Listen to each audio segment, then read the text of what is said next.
Lay. Sir. Yeah. Yeah. Kane is in the building. Alright, already the show goes on all night. Till the morning we dream so long. Anybody ever wonder when they will see the sun? Just remember when you come to the show, it goes on. Alright, already the show goes on all night. Till the morning we dream so long. Anybody ever wonder when they will see the sun? Just remember when you come to the show, it goes on. Have you ever had the feeling that you was being had? Don't that shit that make you mad? They treat you like a slave, put chains all on your soul and put whips up on your back. They be lying through their teeth, hope you slip up off your back. Welcome to another episode of The Right Way Show. Before we start, you guys can find us on Instagram at TWSN, on Twitter at TWSN, our website, and also our mobile app.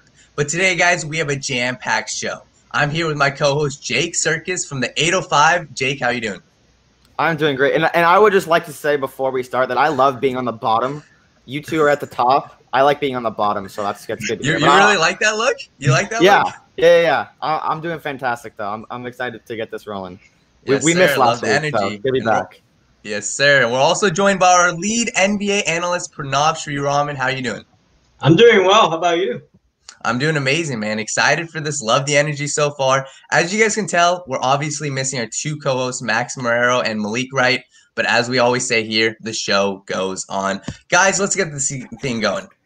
The NBA season is officially underway. And as we've gone through a week's worth of action, what has been the biggest surprise to you guys thus far? Pranav, I'll start with you.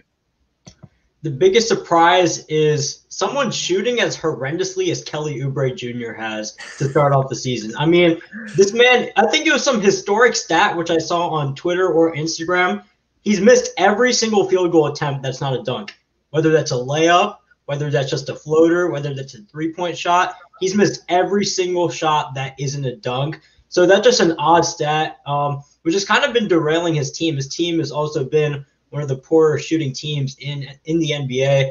And another big surprise, well, I wouldn't call it much of a surprise, is how good the Cleveland Cavaliers have been. They're starting off 3-0, and Andre Drummond, Colin Sexton, Darius Garland, they're looking like they're a formidable trio out in the East. I know in a couple weeks that might not be the case. They're going to be out of the playoff contention most likely. But right now, to start off the season, they've looked pretty good, especially Darius Garland. His scoring ability combined with his playmaking has really impressed me and has reminded me why I was so high on him coming into the draft that year. Yeah, before the show, we were talking about that. But Jake, what about you? Yeah, Pranav took the words right out of my mouth. I think the Cavs have been very impressive. We didn't really expect this from them. And when the news came out that Kevin Love was missing a game, I believe he's still not playing. Am I correct? He's still out? Yeah, like they're 3-0 without Kevin Love. They're getting great production from Garland and Colin Sexton, who's the best player on my fantasy team right now. He's unbelievable. I think he's averaging like 26 or 27 a game. Drummond dropping double-doubles. They look really good. They look well coached under their new coaching staff. And, I mean, I don't know if they're going to make the playoffs, but through a week into the year, I've been impressed with them. Also, the Pacers haven't really missed a beat. Victor Oladipo is back and healthy. They look good. Sabonis is the next great thing. I mean, he's a superstar right now. And I both those teams are 3-0 and just added that depth that the East has this year. Yeah, and my biggest surprise leads us to our next point. My biggest surprise has been how bad this Warriors team has looked, right? I mean, like coming into this year, I was expecting them, obviously without Klay Thompson, I should have expected a little bit of regression. And I know it's still early because you still have Steph Curry on the team. We're not going to deal with any Steph Curry slander here on The Right Way Show. But that's been probably my biggest surprise, just how, like, Pranav, I know you had them in the playoff race before. Yeah. I had them right outside. But let's talk about the Warriors really quickly. Pranav, we'll start with you. Just give me your thoughts on the Warriors so far. So in terms of the Warriors, I didn't expect them to be the same offensively. As we all know, they lost KD. They don't have Klay. Even Draymond, who's their primary facilitator, is out right now. So they weren't going to be the same offensively, but I didn't expect them to be this bad. I thought when you have Steph Curry, who's that lethal offensively, they'll at least be an average team. No, the Warriors have too many athletes. They don't have enough shooters, and sometimes you just need guys who could shoot the ball. They have guys like Oubre and Wiggins on the wings who just slash to the basket. And although that's great, that's not how it's going to get it done in the Warriors' motion offense. They need shooters. Probably at the trade deadline, they need to go trade either Wiggins or Oubre to acquire more shooters if they want to have a sustainable offense heading into a playoff race. Yeah, Jake? I 100% agree, and I kind of fell into the same trap as you guys did, even when Klay Thompson went down. I know Draymond Green isn't playing right now, but when they get him back, they'll probably – oh, he did make a three. That's great. He made a three. Yeah, that's good for him. Good for him. When Draymond Green does come back, they'll get a defensive spark and, you know, a leadership spark. But this is a 16-win team from last year that got Steph back, who hasn't played consistently since last October. This is a real 16-win team. That was not a fluke last year. This team was awful last year. And other than getting a 31, 32-year-old Stephen Curry back coming off of an injury, that's all. I mean, Wiggins was decent in the 8 or 9 games, 12 games that he played last year. But this is not a great basketball team. And it wasn't heading into the year. And I think a lot of us fell into the trap. But Steph has never carried a team. And that's the one knock on him. And I'm not slandering Steph at all. I love Steph. He's one of my favorite players on the planet. But he has never had to carry a team. He's never been successful at it. And it's not any different this year. It's just a 16-win team that got Steph back. That's all they are right now. Yeah, I mean, that never carried a team. What besides LeBron James, though? Like, who else can you say has really carried a team as bad as this Warriors roster really looks? Well, right, but I think that's why people fell into the trap. Like they're saying, "Oh, Steph is so good. Steph's going to carry this team," and so many of us probably fell into that trap. But when in reality, LeBron is the only one who does that, and Steph missing take any superstar and subtract their second best player, they're not the same team. And when the team behind those two players are trash too, it mixes for a 16-win team, exactly what they were last season. Yeah, as Sean said real quick, is Steve Kerr overrated? Yes, he is. Steve Kerr is the most overrated coach in basketball. I've been saying that for 5 seasons. I don't care how many championships he has. Yes, I know he has 3 champions. Yeah, 3, right? 3. Yeah, three rings on his finger. But he took over for a team that Mark Jackson built, added Kevin Durant, and other than that, like, I'm not knocking him for being bad this year, because if I'm not giving him credit for being good, I can't knock him for being bad. But I just don't think he's a top 5, top 8 coach in basketball. I mean, he was just a studio analyst who came over to coach a very talented, well-built basketball team that Mark Jackson built. And I don't see it in Steve Kerr. I'm not a basketball schematic. Like, I don't know schematically wise in basketball. That's not me.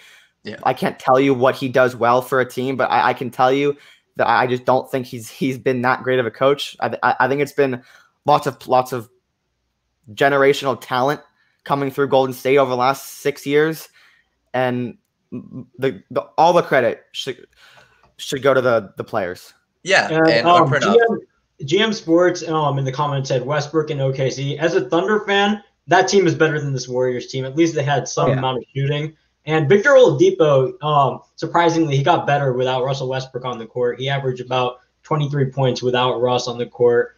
So, I mean, that Thunder team, they had Oladipo, who's better than any other player, unless Draymond comes back, which we expect him to, that this current Warriors team has now. So, yeah, and as Jake was saying, that's something that's been kind of like a thought in my head, right?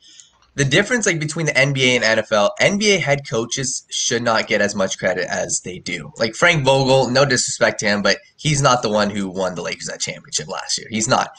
And Steve Kerr, he got a ton of credit with this entire Warriors roster. But the reality is, as Jake said, it's the players. Kevin Durant was on that team. Steph Curry, Klay Thompson, they had a great foundation already there. And Steve Kerr just basically guided them in the right direction. So I'm still going to give them the rest of this year, see if they can somehow make the playoffs. But besides that, I think we have to consider them overrated. But it's still week 1. It's still week 1. Let Steph get in the groove. Oubre's still on a new team. Wiggins only played 8-10 games last season. They have talent-ish. I mean, the rookie James Wiseman, I think, has been really, really impressive. I still think he was the best player in the draft, and I don't do NBA draft, but Wiseman really was sensational. Ever since he was 16 or 17 years old back in AA ball, high school, I mean, he's sensational, and I don't buy the whole Anthony Edwards doesn't like basketball thing. Like, come on, but I think as a talent, Wiseman is phenomenal, and that's a great piece that they have.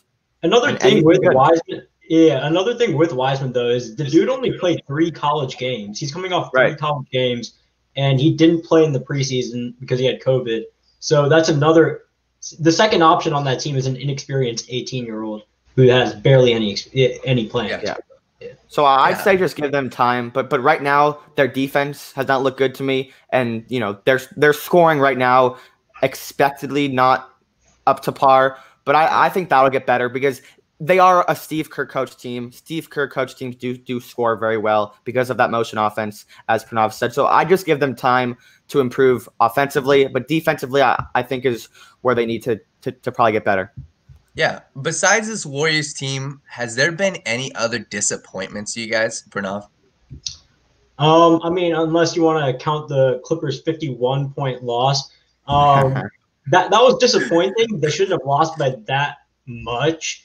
It actually, in terms of that loss, they didn't have Kawhi Leonard or Marcus Morris, so it's understandable that they lost. But losing by that much, it just shows a lack of heart. Even then, if you're losing by that much, I've seen teams trail by 50 before, and they at least narrow down the lead to 20 to leave with some respect at the end of the day. The Clippers didn't do that. They were just getting blown out till the very end. So are you still just as unconfident in this team? Do they have any chance, in your opinion, to make the finals this year to beat the Lakers? If you want me to put a percentage on it, probably a 10% chance. Jake, any other disappointments for you? Yeah, I mean, again, it's only week 1, but I would stick in the Western Conference and say that the Denver Nuggets, and my boy Thomas back in the Right Way debate show said that Denver was the Lakers' biggest threat. I thought he was crazy. Jamal Murray is not a top 20 player in basketball. It's not particularly close, and he's been really bad. Jokic is on a tear. Jokic is having gotta give Jokic his props. 23, 14, and 12. He's killing it from a fantasy team. He had 18 assists last night as a center. Yeah, he had 18. But so he's been great. But losing Jeremy Grant hurt, and he's off in Detroit, going off for my fantasy team. He's dropped 20 points back to back games. So I think that loss actually hurt them a lot more than what people aren't really talking about. And they're 1-2, and after week 1, they're not looking good. But again, there's talent there. They'll pick it up. The Clippers will pick it up. They were missing Kawhi Leonard, but you can't lose by 51 points. I understand that. But I think both those teams are probably still the top 4 teams in the West behind the Lakers. And Dallas hasn't been great either. Really, losing to Phoenix, I would have liked to see them beat Phoenix night 1. When Kristaps comes back, though. Right. Yeah. When Kristaps comes back, we saw the impact he made in the bubbles, but specifically in the postseason. And I think, they'll be a lot better when they get him back. But they were really bad defensively last year. Weren't they the worst defensive team of all time based on some I'm not sure they were the worst of all. They weren't even the worst in the league last year, but they were the best offense of all time. They were the best offense of all time. Oh, the best offense of all time. Okay. Yeah, so they have that. Not great defensively, but when they get Kristaps back, they'll be fine. Yeah. Moving to the Eastern Conference, let's talk about the Brooklyn Nets, right? Woo! The Brooklyn Nets, Kevin Durant has been on fire. Kyrie Irving, as much as the media portrays him in a negative way, they've looked good. Is it fair to say after 1 week, I know we're not going to overreact here, but is it fair to say that right now they're the favorites out of the Eastern Conference? Overreact? Dude, they're the second best team in basketball right now. I think evaluating them, and Pranav, please correct me if I'm out of line here, but I think evaluating the Nets preseason was based on one thing, because we know they have the depth, because Kyrie Dinwiddie tore his ACL though. Is he out for the year? No. He's out for the year. He's out for the year. So, but we know that they still had that depth last year, because how can you win that many games without Kyrie, without Durant? So they had a lot of pieces help them. So we know they had that. We know that they were going to get the production from their 3rd, 4th, 5th, 6th down the line best players. Is Kevin Durant back. Kevin Durant's still like an absolute bucket. Like from even the first preseason game, I watched the first 20 minutes of their first preseason game, and Kevin Durant is still a bucket. And then the first game against Golden State, Kevin Durant's the same player. And Kyrie looks happy. He looks motivated. I haven't seen this Kyrie Irving in a while, and I love Kyrie. I don't think I've ever seen this Kyrie. Yeah, right. I mean, you also could make that argument too. And he's still not talking to the media, right? Yeah, but he is. Oh, he is? Oh, well, good for him. He should. Yeah. But those two guys are on fire. This next team, I have seen all I need to see from them. As long as they stay healthy, and losing Dinwiddie does suck, but Karis LeVert is pretty much just as good. And this is the second best team in basketball right now. So there is one more thing I need to see from the Brooklyn Nets before I can put my full confidence that they're going to make it out of the East. And it's what Daniel referred to last season. Miami. They had a big and Bam who could stop Giannis. Even the Raptors, they had bigs who could stop Giannis. Who do the Nets have? They have Jared Allen. He's a solid rim protector, but he's not a switchable defender like a Bam or an Ibaka or a Gasol. DeAndre Jordan is just absolutely terrible. I mean, I don't even know why he's still starting in the NBA. I think he's only starting since he's Katie and Kyrie's friend, but he needs to go to the bench. But other than that, who do they have that could stop Giannis? That's my biggest question. And until I see that Bucks versus Nets matchup, seeing how they're going to match up against Giannis, switching-wise, how they're going to play help defense on him, I'm still keeping my eyes open. But in terms of their offense, they can absolutely score. And their defense in these first two games against everyone else, they've actually been really good. I mean, everyone's biggest concern was their perimeter defense.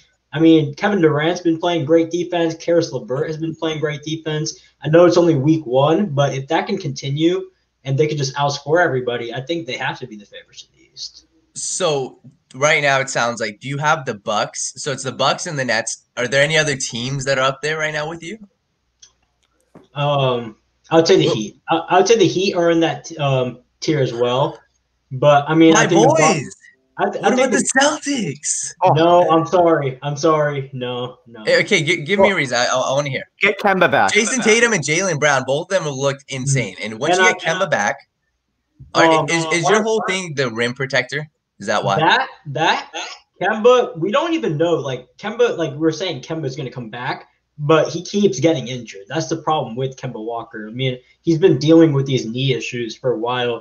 And then my biggest part, and I know you were pissed about this during last playoffs, it was Jason Tatum's shot selection in the final 5 minutes. Yeah. I mean, the game winner against the Bucks, I know we can all admit that was a lucky shot. He took a step back. Made it. All that matters is he made it. That's all. But he did the same thing yesterday, or a couple of days ago. He did the same thing on the Pacers. He did a step back all the way back, tried to make the highlight reels all on Instagram, but he bricked it instead of driving into the wide open lane in the paint. You need to drive in that situation. It's just the shot selection with Tatum is a big concern. And are they going to have enough to compete with this Nets team, with this Bucks team? That's my biggest concern. I can't disagree with anything he said, especially about the Giannis part. Again, it's week one, but right now there's nothing that the Nets have shown that doesn't make them the second best team in basketball, especially if you're the Bucks. Like, okay, so everybody's saying, oh, Giannis is so good, right? Giannis is amazing. He's the second best player in basketball. Oh, my God, we love Giannis. They lose to the Knicks by 20 points, and, oh, my God, Giannis has no help. So sad. Come on. Chris Middleton's been balling out of his mind this year. Come on. Yeah, don't give me the Giannis has no help thing.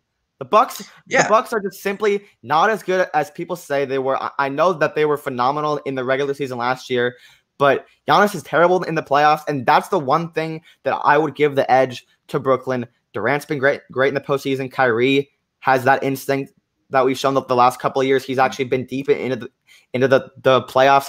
Giannis doesn't have that. Yeah, and I've always said this, the biggest thing, when you have a team like the Brooklyn Nets, you have closers on that team. You have Kyrie Irving close the game. You have Kevin Durant who can close the game. Chris Middleton's looked better this year. But Giannis is your number one guy. They needed Chris Paul more than Drew Holiday. They needed a creator. Yeah. I love Drew Holiday. I'm one of the biggest Drew Holiday advocates you could see. But he's not the creator Chris Paul is. He is. I mean, he was an upgrade over Bledsoe. That's clear. Everyone's an upgrade over Bledsoe. But Yeah. All right. So let's make our way to the NFL. And before we get to the actual topics, I want to get you guys quick thoughts on something. Dwayne Haskins was released by Washington. Does Dwayne Haskins deserve another chance in the NFL? Jake, I'll start with you. I mean, I'm not sure if I think LA does. LA have an XFL team? Because if they do, I would buy. I thought the XFL was canceled.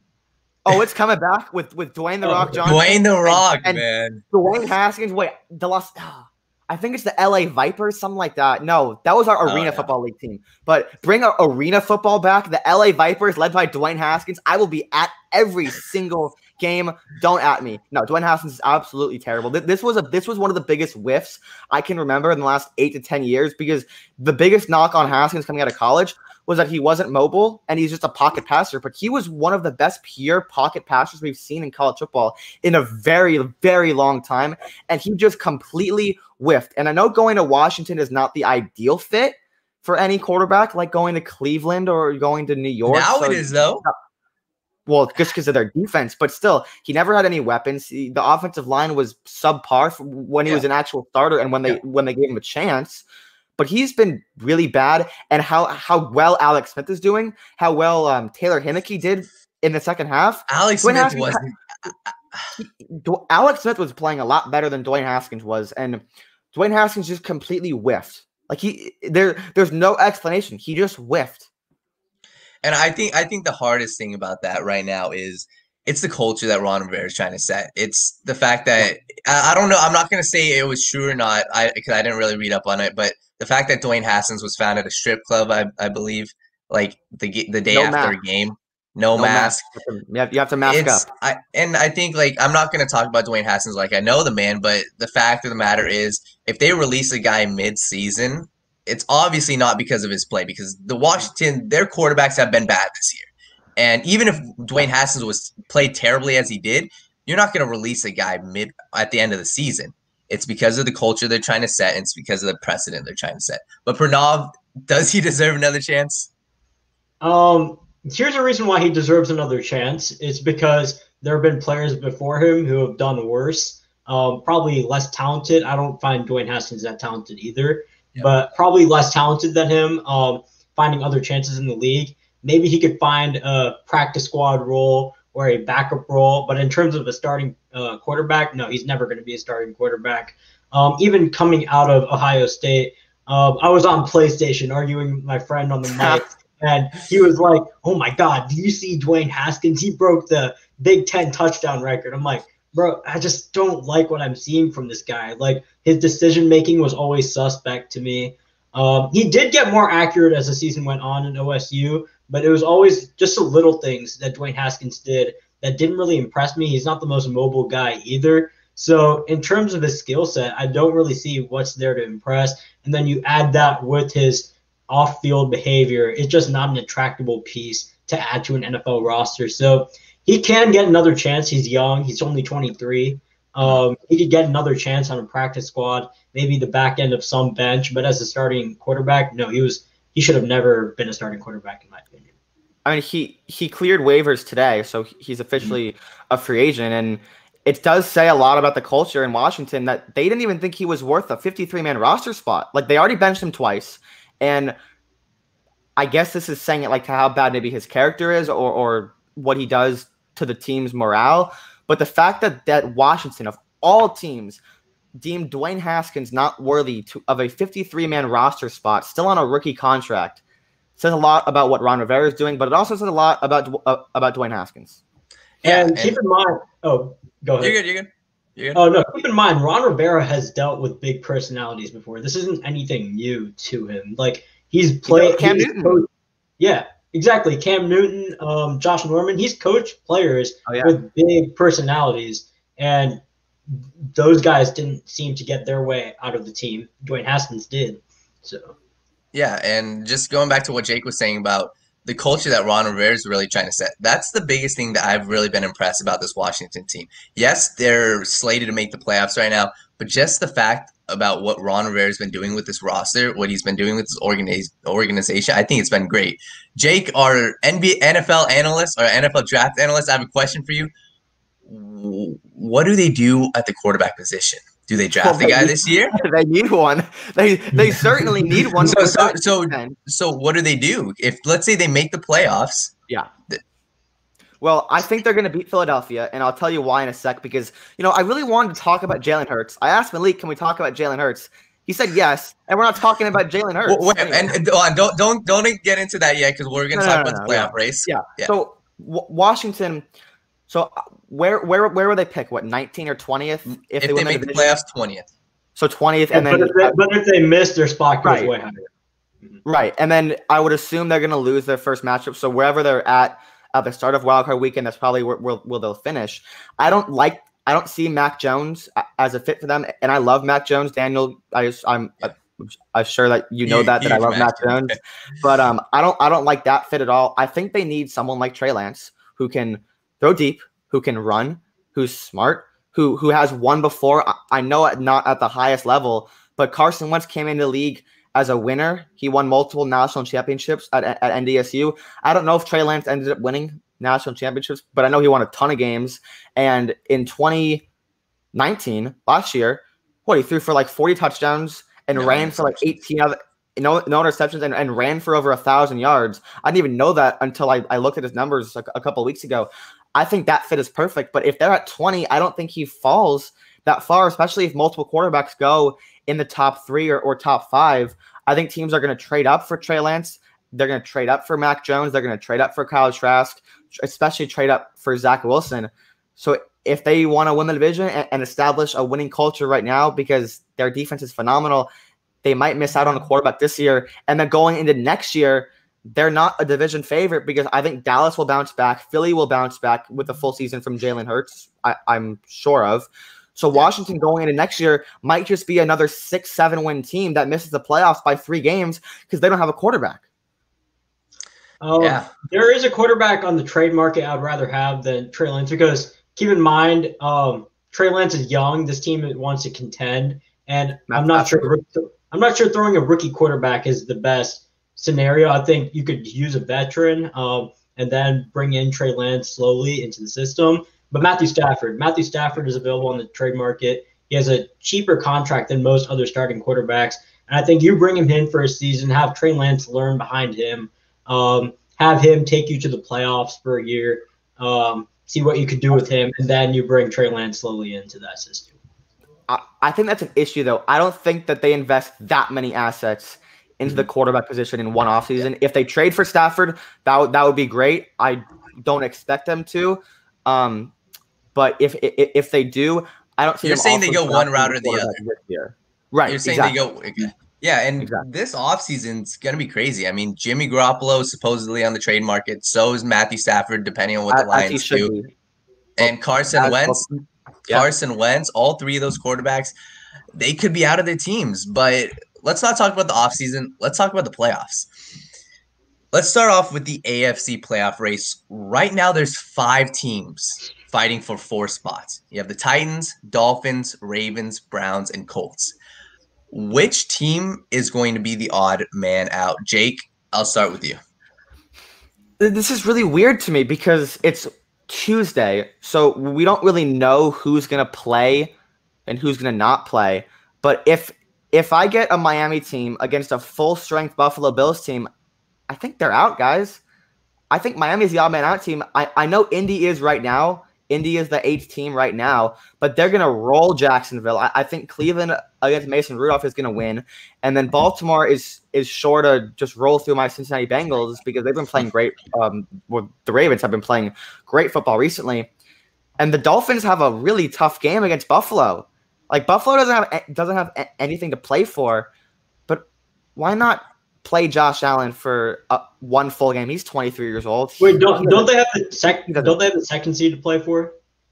Don't they? Well, yeah, but like, how much does that really matter this year, though? It won't really matter too much since there's no bye. So I mean, I don't see why teams wouldn't want to get the highest seed possible, play as many home games as possible, because if you're the 3 seed and that's to play Pittsburgh, it's on the road. So I definitely can see where they might want that. But just start Josh Allen. He's 23. He can do it and knock out your division rival. So if I had to guess right now, I think Miami's the odd man out. even though Indianapolis right now is the 8th team, I think in a couple of days we'll be looking at Miami just missing the playoffs. Jeez. Pranav?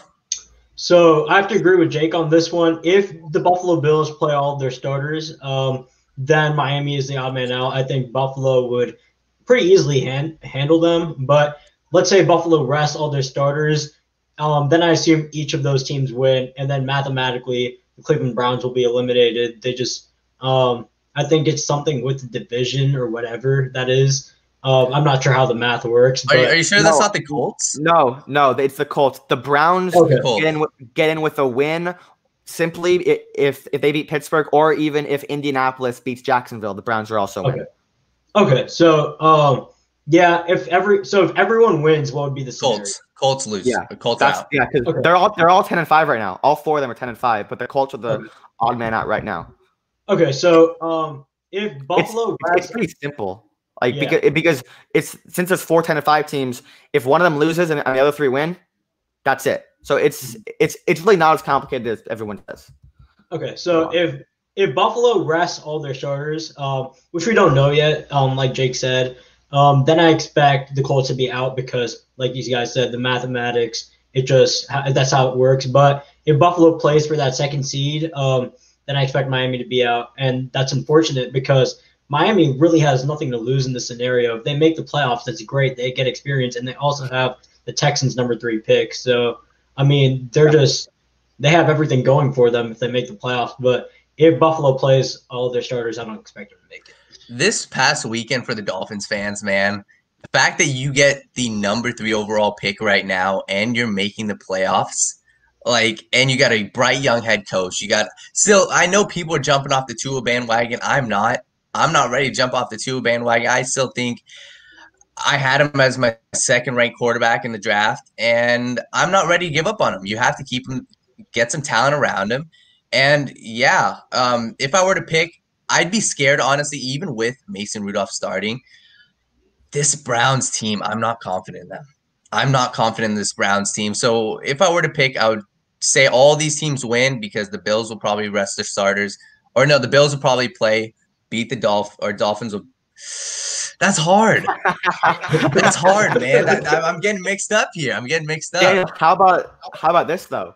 Who do the Dolphins start at quarterback on Sunday? They're starting Tua, but they should start Fitz. Fitz. They've already announced. Yeah, Brian Flores announced Tua starting. Yeah. Oh, okay. Well, there you go. Yeah, and since we're on the topic for the viewers that don't know, at the end of the game, this is the 2nd time Brian Flores has done it. Tua struggled in the game, and he throws in Ryan Fitzpatrick at the end of the game.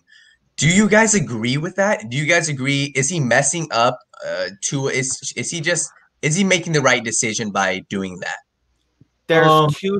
Oh, Trav, you go first. No. I think playing Fitzpatrick is the right decision, but it should come at the start of the game. I mean, if you're going to start one guy, you keep him in throughout the entire game.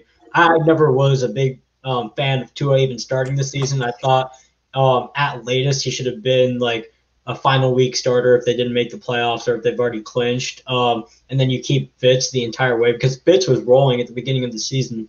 But I think in a do or die game, Fitz was here. Like, it wasn't do or die last year. It was mainly to keep the Patriots out in a key game for the Patriots. You already know what Fitz did, Daniel. You know what Fitz did. He beat you guys. We don't talk about that. But yeah, I think you start the experienced veteran here. That's how I would roll. Jake? There's 2 schools of thought because everyone says, "Oh, why are you doing this for a rookie quarterback?" And I don't disagree with that. Like, this really kind of does mess up his development, benching him twice when, yeah, he's had 2, benching him in his 2 worst games. Like, you have to let Tua see all these things through. You can't let him just sit out there, throw 10 touchdowns, no picks, and it be all great and stuff, and then bench him when he struggles. Like, he has to see everything. He has to develop. He has to throw interceptions. He has to make bad reads. He has to lose games.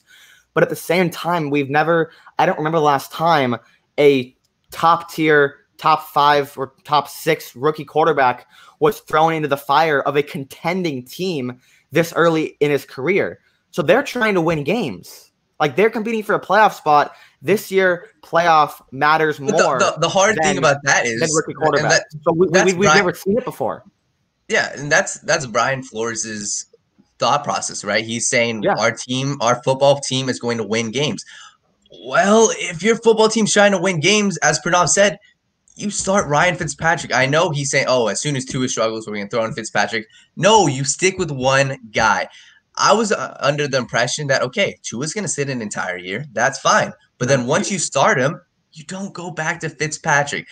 If they do the same thing this week, I don't know if I'd agree with Brian Flores. I know he's a great head coach, but I just don't know if that's the right move for a young quarterback, the guy that you want to be the face of your franchise. You throw him in the fire and you keep him there. You don't pull him out. But I think we can simplify this with one simple thing. Every decision Brian Flores has made was to give the team the best chance for them to win. And benching Fitzpatrick initially in week 7, right before their bye week, was because Brian Flores thought that Tua gives them the best chance to win. Benching Tua gave them the best chance to win because we saw it the other night. Tua was playing really bad, and they put Fitzpatrick in, and he won them the game. He made some great plays down the stretch. So every decision, that's Brian Flores' mentality is, I don't care about the development of my rookie quarterback. We can do that later. We can do that in the offseason. But all the decisions that I'm going to make is for the betterment of this team right now. Yeah, and that's how you build a winning culture. Is all about winning, but at the same time, man, that's your franchise guy. You got to build him up at some point. And I know we talked about, if he made the decision week 7, he has the right to go back. I disagree. If you make the decision to put in your rookie quarterback, you keep him there. But moving on to the NFC, this one gets a little bit more tricky. Not necessarily about the playoff spots, but just the overall playoff picture as a whole. There are 4 teams for 3 spots, or technically 5, but the NFC East is between Washington, Dallas, and the Giants, and even the Eagles. I believe they're still in. I could be wrong. No, the Eagles are eliminated. The Eagles are eliminated, and the other teams are the Bears and Cardinals. Which teams are going to make the playoffs here? Jake? Well, first of all, I don't even remember the name of the Cardinals' backup quarterback. I wish it was still John Skelton. That guy is amazing, but I have no idea who Arizona's backup is because Kyler Murray might not play. I actually forgot. I forgot the Rams guy too. Like this matchup could be a battle of backup quarterbacks, and I have no idea who's going to win. Rams need to win desperately. Cardinals need to win desperately. I lean the Rams, even though they're on backup quarterback, because they can still rely on the run game, which the Cardinals don't really have, and they can rely on their defense, which the Cardinals don't have. So I think the Rams get in, and then I would say the Cardinals probably get out because but the Bears. Yeah, but also no here. So right now, let me the Bears. It's between basically the Bears, Rams, and Cardinals. So who's the odd man out there? Wait, who are the Bears playing? Actually, the Bears have the tiebreaker over Arizona. So the Bears are in if they win or the Cardinals lose. The Cardinals need to win, or if they tie and the Bears lose, the Cardinals are in. The tie's not happening. The Cardinals. The Packers have the one seed locked up? Did the Packers I believe so. Okay, so they do. Okay, so if they have the 1 seed locked up, they're most likely resting all of their starters. I mean, Aaron Rodgers, they're not going to put him out there for an MVP because he pretty much has that on lock. So I think the Bears get in. Whoa. He has the MVP on lock? Well, I think so. Damn should. I think so. And I'm a Chiefs fan, and I think so. I mean, look, I'm a believer in naming the award, the MVP award, the Patrick Mahomes award, and then just giving it to anyone, the second best player. But this year, Rodgers has just been spectacular, and Mahomes' last 5 games have been 5 of the worst games of his entire career. Like awful. The Chiefs. What's the Chiefs' record right now? That's not all solely dependent on Mahomes. That also has to do with strength of schedule. I mean, the Falcons game was the first game of Patrick Mahomes' career where the Chiefs scored under 23 points. So, I mean, that hasn't been a good move. Yeah, still pulled out the win there. What do you mean record? Don't act like 12-3 and the number 1 overall seed in a very obviously that's no slouch. Obviously that's no slouch. And I know that they've only beaten 2 teams with a winning record. Especially they just beat Tennessee, which was their second win over a winning record. But they haven't played many. I believe they're 2-1 now. They're 2-2. They lost to New Orleans and Tampa, and then they beat Tennessee. No, sorry, they beat New Orleans. Who they lose to? Last Tampa. They might be 2-1. I don't know, but Not something like quite that. sure. But Not quite sure. They haven't played many games against great teams, but they've beaten on. And I've said this forever that Aaron Rodgers is a front runner. He has a losing record his career when he's when trailing at any point in the game. That's why I don't think the Packers are a Super Bowl favorite. I think New Orleans still has the edge over them, even though they lost. Hey, hold off on that. Hold off on that. We'll get that later. Yeah, we'll talk about that later. But he's great at beating bad teams. So you have the Cardinals missing out. I have the Cardinals as the odd man out. I don't think they beat the Rams. Yeah. Same for you, Pranav? Yeah. Yeah, And then- I have to agree. And it's unfortunate because with Kyler healthy, you could make an argument that they're the best team out of this bunch of the four, but they're probably not going to make it due to the NFC East complications and with the Bears having the tiebreaker over them and Kyler injured. The hardest thing has been Kyler's injury. It's really, and it's sad to see because at the beginning of the year they took off, right? It was this Cliff Kingsbury, Kyler Murray type offense. DeAndre Hopkins was playing out of his mind. I think this offseason, people are calling for Cliff Kingsbury's head. I don't think so. I think go get some more talent on this team, pair DeAndre Hopkins with another receiver, and just run it back next year. Get Kyler Murray healthy, and you'll be fine. But yeah, it's unfortunate after the way they started. But let's talk about the pretenders or contenders. NFC, Jake, we'll start with you. Are the Packers contenders or pretenders? About Super Bowl.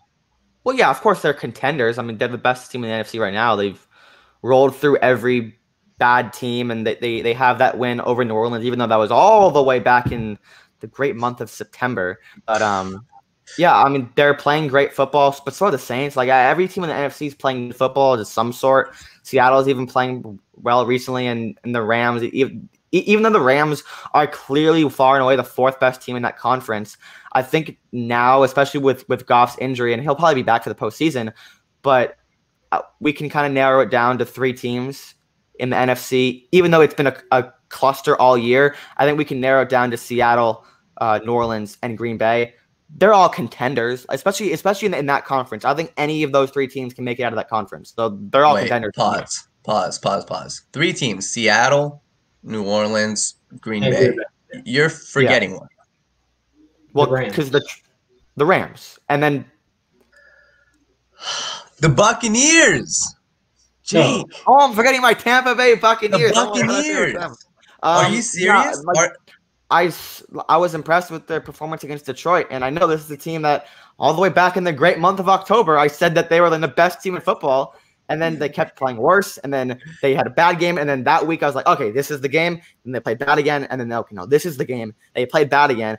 Finally played well against Detroit. They came back and played a great fourth quarter against Atlanta, and then had that game against Detroit that never really was in question, but it might be too little too late. But can I really doubt Tom Brady? I don't think that they're going to go into Lambeau and beat Green Bay. I don't think they can go into the Dome and beat New Orleans. I don't think they can go to Seattle and beat Seattle. I don't know. But so no, the Tampa's not a Super Bowl contender. How do you go from them being the number one team to not even contending with Seattle? Well, 8 weeks is a long time. A And lot what happened in 8 weeks. Yeah, but they've been on the same trajectory all year long. This is what we expected out of them. They came out of the gate slow, started picking it up, and it's been up and down. It's been roller coasters. But this is what we expected. And Tom Brady, you can't doubt Tom Brady. So are they a Super Bowl contender to you? That's a great point, and let me explain, because I said this on the show a couple weeks ago. Is that all the media team deem that as 9-7? They're going a game above that. They're going to end up finishing 10-6. So like that's pretty impressive, and that was one of the reasons why I was so positive on them going, or why I was kind of neglecting to give them criticism about 4 or 5 weeks ago, was because they're ahead of where the media had them. They're overachieving, but they haven't been playing Super Bowl football. So we're talking about Super Bowl contenders. Yeah, they're not that right now because they haven't been playing that type of football. But even though 8 weeks ago I said this is a team that can win 3 straight road playoff games, I don't know if they can do that anymore. Pranav? So in the NFC, I don't really see a pretender. I mean, we all have those 3 teams in the same range, the Seattle, the Green Bay, the New Orleans. But if I had to pick like a worse team out of that group, it'd probably be Seattle. I know their defense has played a little bit better as of lately, but they've also played weaker competition as of lately, besides the Rams.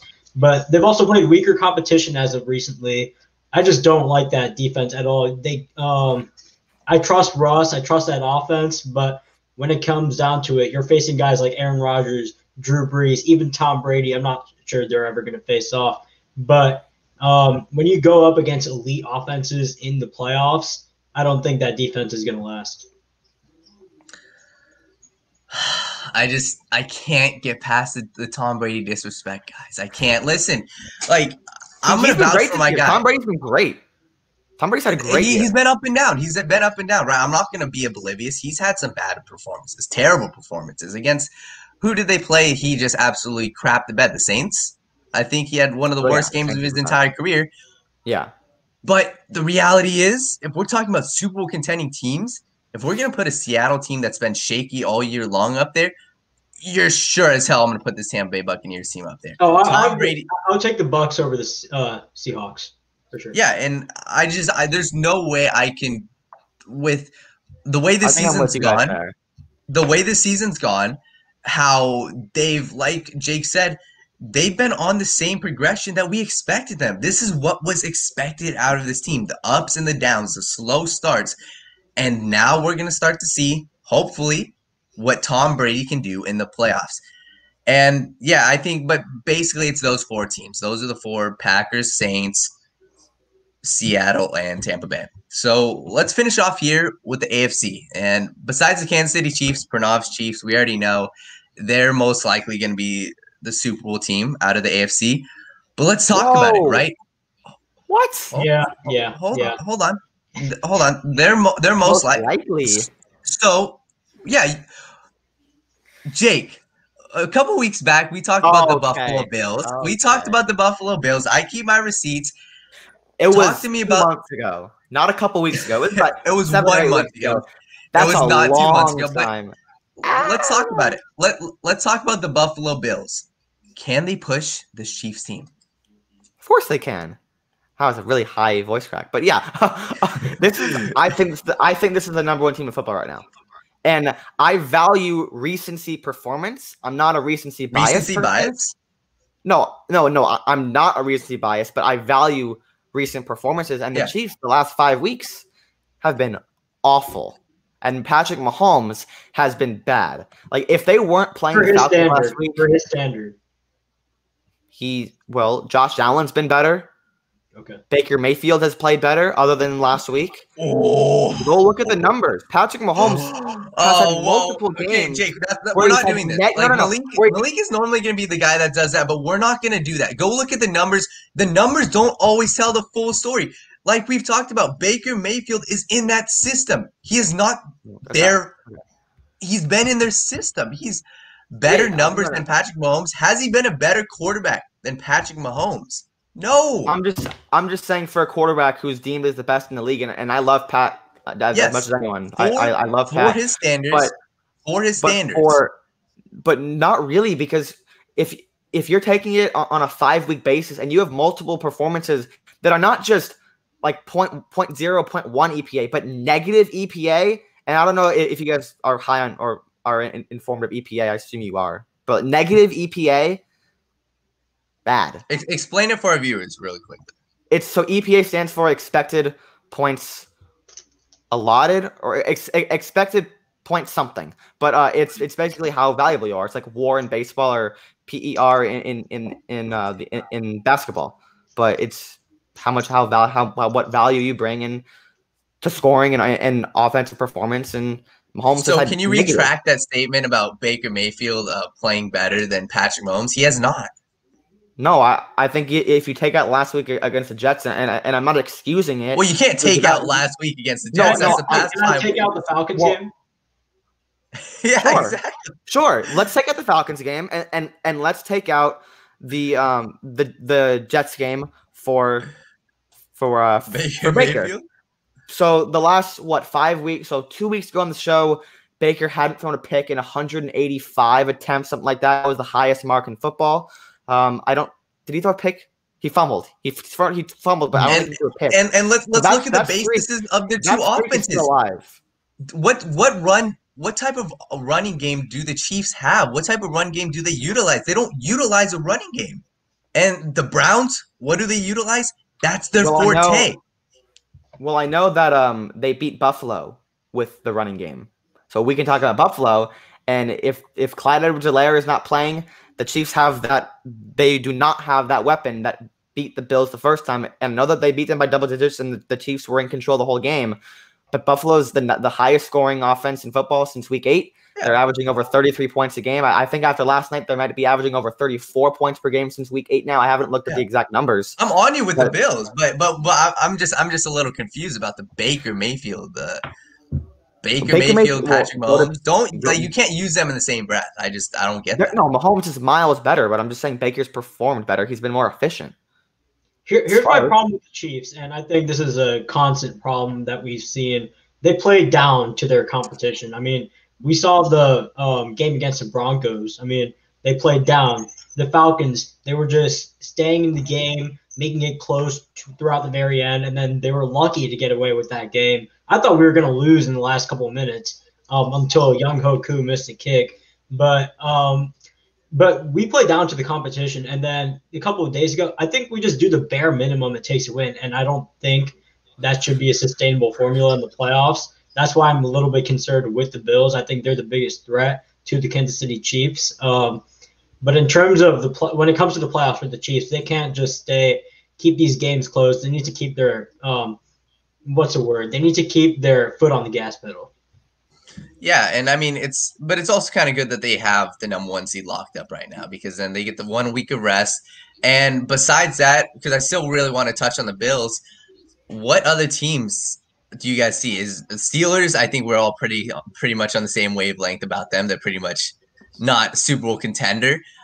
Titans? No other teams. I mean, Titans. Oh, I didn't know we were done on KC. I just brought up my stats. I was ready to give them to you guys. Oh, give them to me. Let's go. And the fact that he's been the 19th highest graded quarterback over the last 4 weeks. Guess who's been the 5th? Baker Mayfield. In the last 4 weeks, and highest graded quarterback. I like PFF, but Patrick. Yeah, okay, but PFF, you know as well as I do. Let's go to it. Let's go to his passer rating of a whopping 89.5, or the fact that he's thrown 8 touchdowns to 4 interceptions. He's been bad. How many passes does Baker Mayfield throw a game? Well, that's not the question. Maybe like 20. He's completing 60% of his throws. Baker's completing 65. Baker has a 102.1 passer rating. Baker Mayfield is in a system that he doesn't have to do anything outside of that system. They have a great running game, do they not? Okay. We're talking about Super Bowl. Do I think the Browns are a Super Bowl team? I do not. But if we give all the praise to Patrick Mahomes and say, oh, the Chiefs are going to be the first team to repeat in a bajillion years because of how good Patrick Mahomes is, and then when Patrick Mahomes responds with an 89 passer rating 4 consecutive weeks, they're not that team anymore. I don't care what system he's in. He has Andy Reid calling plays for him. But if we're going to praise Mahomes and say that they're going to repeat and be the first team to do that in forever because of how good he is, and he doesn't give that performance, they're not doing that. Well, listen, we're not disputing that. I don't know if Pranav is. Patrick Mahomes, I don't know what the stat was, but the most interception-worthy throws in the league. Turnover-worthy throws. Yeah, I'm not saying he hasn't been bad the past 5 games, but the fact that you're comparing Baker Mayfield to him, it's absurd. They do 2 different completely different things. Mahomes is miles ahead of him. And Mahomes in the playoffs, the way he's been playing it's scary, but the fact of the matter is there's still been winning games. Here's the problem with the stat you just brought up, Daniel, the interception-worthy throws. Yeah. I think Patrick Mahomes' whole play style is based on taking gunslinging. Throwing the ball down the field, expecting the big plays. If you take that away, then you don't have Patrick Mahomes. So I think that stat is somewhat flawed. I say this all the time. That was a knock on him coming out of Texas Tech, was that he's exotic. He's erotic. The word, like crazy. He's crazy. He's No, wild. not erotic. That's not the right word. He's wild. He's crazy. Yeah, and that's his play style. So it's like you're gonna live and die by it. They haven't died by it yet. So like I think, but let's break down right here. This is gonna be the last topic. The Bills, erotic man. The Bills, because My vocabulary is terrible. You know this. Exotic. You know He's I've wild. been on. You know I've been on the Bills this whole entire year.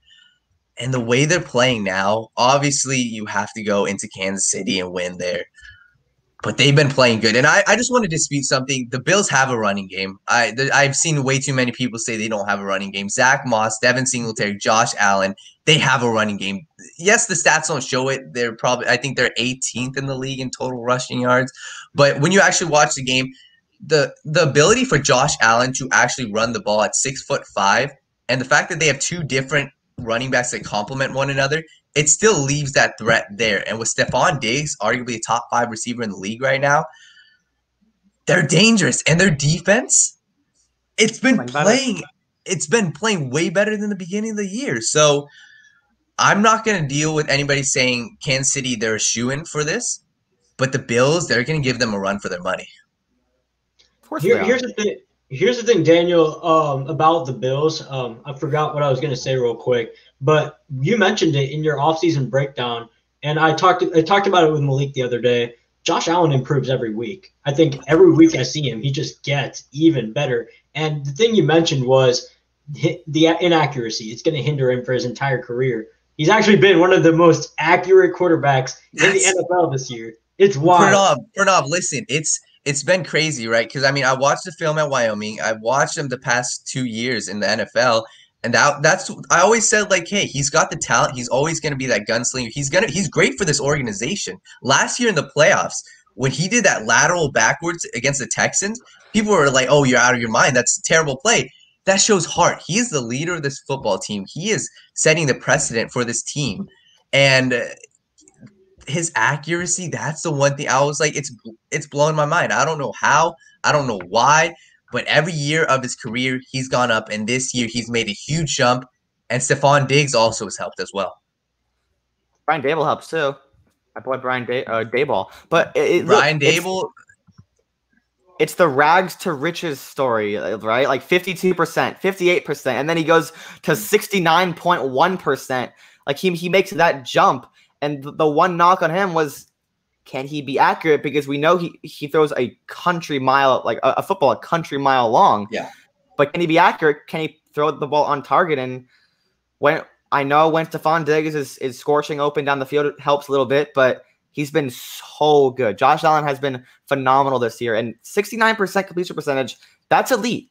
That's an elite mark. No. And the thing with him is, like, I've watched every Bills game because my best friend in college is a huge Bills fan. It's crazy, his progression and his accuracy, right? I mean, my biggest knock, as Pranav said, was, can he be the consistent quarterback on swing routes, on drag routes, on the short-term accuracy? Can he do that? He's done that better than almost any other quarterback has this entire year.